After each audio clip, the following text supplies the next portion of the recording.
Assalomu alaykum hurmatli bog'bonlar. Xo'p, mana bugun 26-sentyabr 2025-yil. Mana yong'oqlarimizni yig'ishtirishni boshladik. Bu havur sortimiz. Mevalari.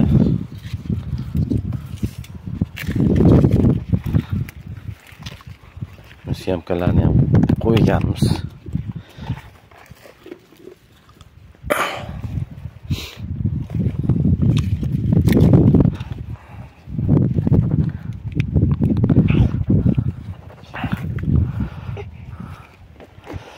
Mevalarning holatini ko'rib turibsizlar. Yirik. Tozalachi o'g'lim mana uni. Pichog'ini. Mana bu yerda bor ekan.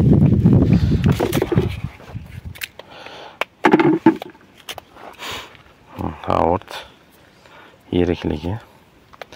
Hozir buni chaqamisda bilan turgan ekan. Bo'ldi.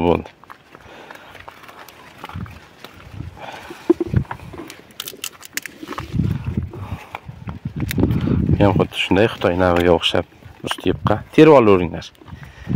O'toybek. Qo'l bilan chaqilyapti. Mana oq mag'iz.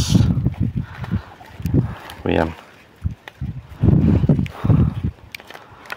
yupqa po'choq. Endi Xitoy navi X185 kabi yupqa bo'lmasa ham, lekin nisbatan yaxshi. Mana ajralishlari endi bir o'zim bo'lgani uchun biroz qiyin. Farzandlarimni yig'ishtiramiz. Mana mevalarning holati. Ko'ribsizlar, bu ancha pishib yetilgan edi. Bir hafta 10 kun avval boshlashimiz kerak edi. Yig'im-terim ishlari ko'p bo'lgani uchun qoldi. Etap ko'rsatib boramiz. Bu havurt yo'nalishimiz. Hozir faqir terlik shu yerda, yerda bir 25-30 tutdan. Bu yo'q, endi ketaveradi, etap terib boraveramiz. Boshqa bo'limlarga o'tganda ham xuddi shunday ko'rsatib boraman. Mana azizlar, bu Lara degan navimiz.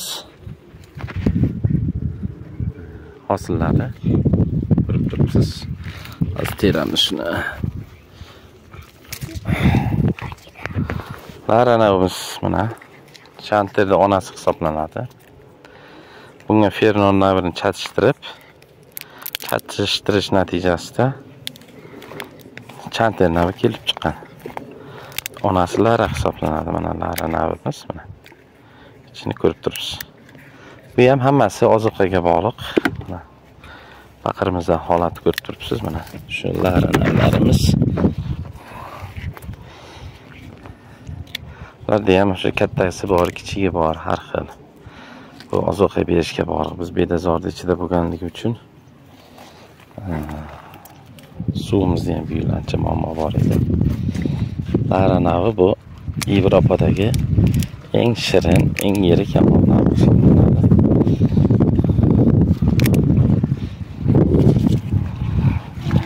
Shu endi bir o'zim bo'lganligim uchun endi o'g'illarim bilan beryaptim.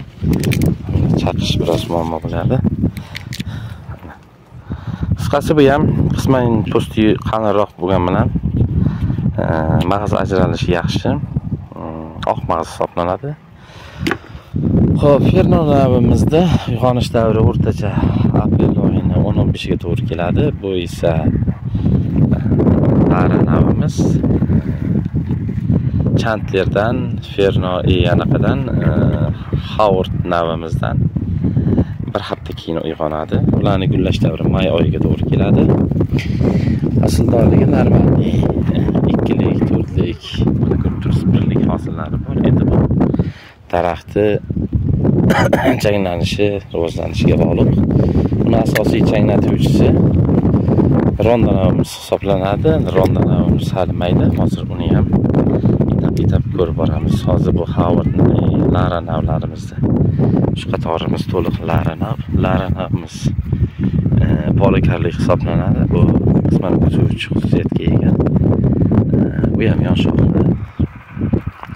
hosil berish yonshoqdan yaxshi. Bularni uchini kesmaganimiz uchun mana yonshoqlar kesilmagan umuman. Yonshoqlarimizda to'liq meva bor. Bularni umuman bu yil kepa kesim, 3 kesim hech narsa qilinmagan. Bu yil endi 2025-yildan tarbiyalash boshlanadi. Boshlanglar qanunlarim teringlar. Bu yoqdan Ibrohimjon buni tegatinglar.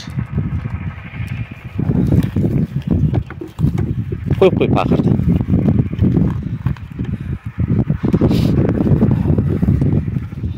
Berib olinglar. Mana bu shoxda ham bor. Mana. Azizlar, bular chanterlarimiz. Aytganimizdek, hammasi qarovga bog'liq. Usta mevalari, ba'zilari mana kichik. Mana ular kichik bo'lib qolgan. Shu narsani aytishim mumkinki, sizlarga mevani agar mana bu tomoni silliq, bu tomoni qoraygan bo'lsa, bilingki, bu pichoq chiqadi ana shu tomoni. Shuni hozir chaqamiz.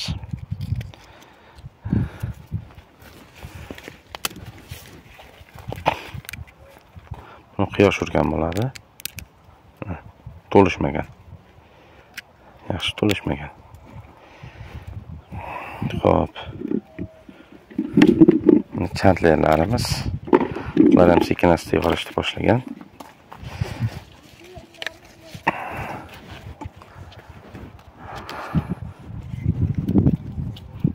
Ko'rib turibsiz chantler. Ustida mevasining holati.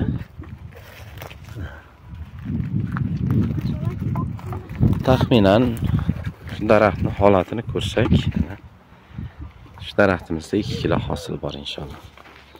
Bular aytganimdek bahorda kesilmagan. Mana 1 yillik navda.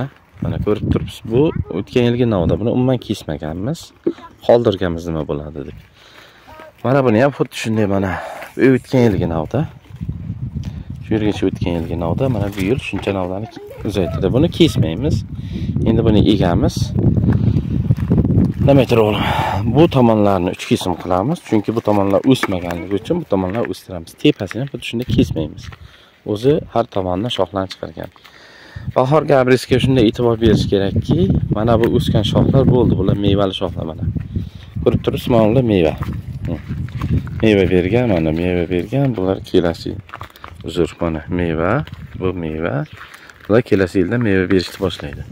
Buni qisman egamiz shu tartibda, yana to'liq meva beradi. Mana 3 tomonlarni ko'ryapsiz. Lider shoximizda ham mana 3 gacha meva bor. Buni ham mana bu o'sib ketgan yon shoxni qisqartiramiz. Liderni qisman kesamiz. Mevali shoxlar rivojlanaveradi. Bu yerdagi esa mayda shoxlarni 3 kesim qilamiz. Maqsad o'sish. Bu tomonda ham shu mayda shoxlarni kessak, 3 kesim qilsak o'sadi. Kunchiqar tomondagi shoximiz esa bu kunbotar tomondagi shoximiz, bu kunchiqar tomondagi shoximizni kesmaymiz, sababki u yetarli miqdorda o'sib rivojlanib bo'lgan. Bular chantli qatorlarimiz. Mana terib kelyapmiz chantlilarimizni bir sirama bo'shatdik. Aqirimizga bo'shatdik. Yana shunday eski chantlilardan davom etamiz. Keyingi navlarimni ham tanishtirib boraman. Bu esa tullara navimiz. Bu ham xuddi shunday polikarlik nav hisoblanadi. Bu ham chantler bilan 3 kun, 5 kun, 1 hafta oralig'i bilan uyg'onadi. Mana yon shoxli, mana tepadagi shoxlarni ham ko'ryapsizlar. Mevalari to'liq pishib yetilgan. Shu pishgan mevalardan bir donasini olamiz. Ular qisman po'sti qalinroq bo'ladi, lekin choq mag'iz. Ezilib ketdi uzr. Ular ham oq mag'iz mana. Buni bu tomoni o'sha aytganimdek quyoshga ma'ruz qilganligi uchun.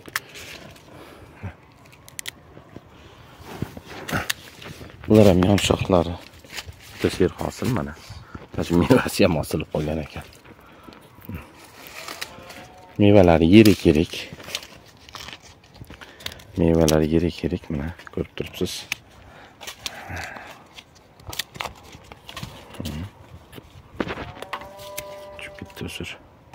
840 kalibr. Chaqildi. Po'sti yupqa. Ichi oq mag'iz. Ko'rib turganlaringizdek. Bular ham xuddi Express 85 mevalar yirik bo'ladi, mana. Ko'rib turibsiz. Yopishqoq emas. Do'st yaxshi ajraladi. Bu Tolara Howard navidan keyin yaratilgan nav hisoblanadi. Bu Kaliforniya navi. Shu hisobda bizda hozir endi keyinchalik xo'p, yana sizga taqdim qilinishim kerak bo'lgan Rondo va Fernon navi qoldi. Howard, Lara, Chandler, Tolara, Rondo, Fernon navlarimiz qoldi. Ularni ham taqdim qilaman. Bu esa mana bu Rondo navimiz. Bu hozir o'zimizda O'zbekiston hududidagi eng yaxshi chaynatuvchilardan. Mana bu qatorimiz Rondo. Shu qadar boshidan kelganimizcha kam hosil oldik. Endi bular yosh hali, bu yil hosilni kam ko'rsatdi. Ya'ni ochiqni aytsak, bu yildan hosilni ko'rsatishni boshladi. Xo'p, Rondoning xususiyati bu mevasi kichik bo'ladi. Bu Chandlerni, Fernorni, Larani chaynatib beruvchi nav hisoblanadi. Bu eng kech uyg'onadi. Bu aprel oyining oxiri, may oyining boshlariga to'g'ri uyg'onadigan nav. O'ta kuchli chaynatish xususiyatiga ega. Endi hozirgi sharoitimizda eng yaxshisi shu deb bilayapman. Ya'ni bunga sherikqa meylansa bilan kepir degan navlar bor. Ular ham xuddi serhosil va kuchli chaynatuvchi hisoblanadi. Inshaalloh ularni ham qisqa muddatda 1-2 yilda hisob kelamiz. Mana mevasini holati. Hammasi bir qaroqdan bu quyosh urgan holati edi. Mevalari kichik bo'ladi buni. Ko'rib turibsiz, mevalari kichik. Lekin bu o'zini o'zi chaynatib yaxshi hosil beradi bu ham. Po'sti qisman qalinroq bo'ladi buni. Ichi oq mag'iz. Agar muddatdan o'tib ketsa, bu ham novot rangga o'tadi. Mevalari hozirgi holatda chaynatuvchi yaxshisi shu. Ba'zi Chandler bog'lari bor, Fernor bog'lari bor yoki kechqurun uyg'onuvchi navlar bor. O'shalarni chaynatuvchi sifatida mana shu navni men tavsiya bergan bo'lardim. Hozirgi sharoitda endi qachon olib keldiramiz va keper bilan meylansa degan navlarni, bu ham Turkiyada endi tarqalishni boshlayapti, ommalashib. O'shanda olib kelish imkoniyati bo'ladi.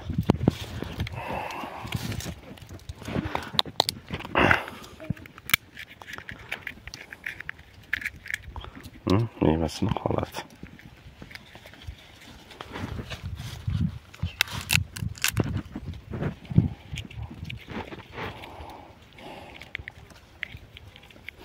Sashi shunday, mana o'zimizda ideal degan navga o'xshab, mevasi kichik. Bir tipda mana sanoqli 15-20 dona berdi. Xudo xolasa keyingi yillarda ko'payadi buni hosili. Hozir Rondo yo'nalishimizni teryapmiz. Inshaalloh rondolar tugatib, keyin Fernorga o'tamiz. Fernorlarni ham bir qator videorolik qilib ko'rsatib beraman. Mana azizlar, Fernor qatorimizni ham tugalladik. Fernorlarimizda nimagadir bu yil hosil kam. Daraxtlarimizning ustida mevalari juda kam. Fernor navimiz onasi Lara navi, otasi bu Franketta nav. Ham Chandlerga o'xshaydi, lekin po'sti qalin bular bu. Po'sti qalin, mevasi shirin bo'lgan nav bu ham.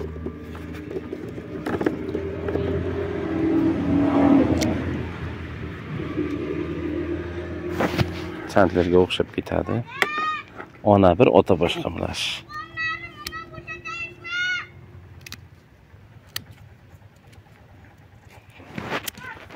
Bunimizda ham hosildorligi yaxshi.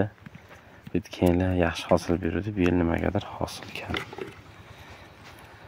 Inshaalloh bularni ham xuddi aytganimizdek shu oziqlantirish sug'orishda muammolarimiz bo'ldi. Bu yer bir 15 kun, 20 kun deganda suv ichish imkoniyati bo'ldi. Endi отдельно bularga